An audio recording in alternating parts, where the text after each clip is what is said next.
GSP आ BPF जों जइन जानायखौ लानानै जेबो साननांगौ गैया मोननैबो दोबैनाय नावखा दा बिथांमोना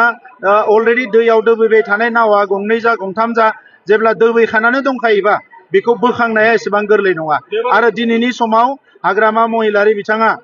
बांलायाव बाङालि मोनसे quotation दङ बिनाशकाले बिपरित बुद्धि होननानै बिथांनि साननायाव मोजां बाथ्रा फैनाय नङा जाय बिथांमोना दिनै हारिनि थाखाय हेंथा खामानि मावग्रा जाय बिथांमोना हारिनि जौगानाय बाथ्राफोरखौ सानै बेबायदि मानसिफोरजोंसो बिथाङा राजखान्थि स्वार्थनि थाखाय लोगो जानानै खामानि मावो बिनि बादै जेबो गैया बिजेपिनिफ्राय जिहेतु बिथांमोना गावबा गाव गेलेगोन होननानै बे दानो बेखौ बुंनो हाया मानोना मिरुआवबो स्टेटआवबो आरो काउन्सिलावबो जोंहा सरकार दङ बेनिखायनो टाइमाव जों सावरायगोन माने बिजेपिया माने दखल खालामनायनि मोनसे दखलखौथ'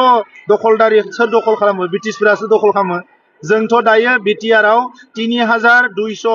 बुथ कमिटियाव जोंबो खामानि मावगासिनो दङ ओंखायनो समाज खोन्थागोन सोर लोगो जागोन सोर आसि जागोन मा जागोन बेखौ समाज खोन्थागोन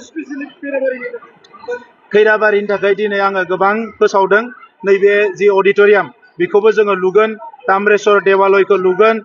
मिउनिसिपालिटिनि थाखाय 1 कोटी थाखा अफिस लुनायनि थाखाय फोसावदों लोगोसे 1.5 कोटी थाखानि बेयाव गेस्ट हाउस लुगोन गासैखौबो दिनै फोसावबाय बे खामानिखौ फैगोन समाव लासै लासै मावलांगोन बिराद गोबाव दङ जों बिजाथिनि एप्लिकेशनखौ हाग्रामा महिलारिसो लायो जों लाया दिनै UPPL हानजायाव दिनै बिथाङा जइन जादों बिथांजों लोगोसे 500निख्रुइ बांसिन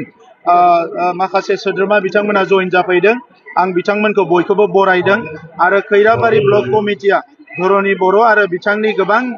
दैदेनगिरि गुबुन गुबुन हारिनि लोगोफोर जइन जानायाव आरोबाव जोंनि दोलोआ जोबोद गोख्रों जादों आरो दिनै बिटिआर ओनसोलनि 40टा समस्तियाव जों नुनो मोनदों रायजो राजाफ्रा 4 बोसोर UPPL नि दैदेनगिरि UPPL नि मावथिफ्रा खामानि मावनायखौ मोजां मोननानै बिथांमोना अननानै दिनै लोब लोब जोंनि हानजायाव जइन जादों आरो बिथांमोना बयबो लुबैदों जे 2025आव जेब्ला बिसायख'थि जागोन UPPL दोलोआनो सरकार दाफिननांगौ आरो बिटिआर ओनसोलाव गोजोन आरो खौसेथिया अरायबो थानांगौ दा जेरैबायदि जौगानायनि खामानि मावदों बे जौगानायनि खामानिया बेबायदि सोलिबाय थानांगौ आरो बिटिआर गोरोबथानि जि दफाफोर बियो 100% इमप्लिमेन्ट जानांगौ बेखौ बयबो लुबैदों दा नंखायनो खैराबारियावल' नङा 40टा समस्तियाव लोब लोब रायजो राजाफ्रा दिनै जइन जादों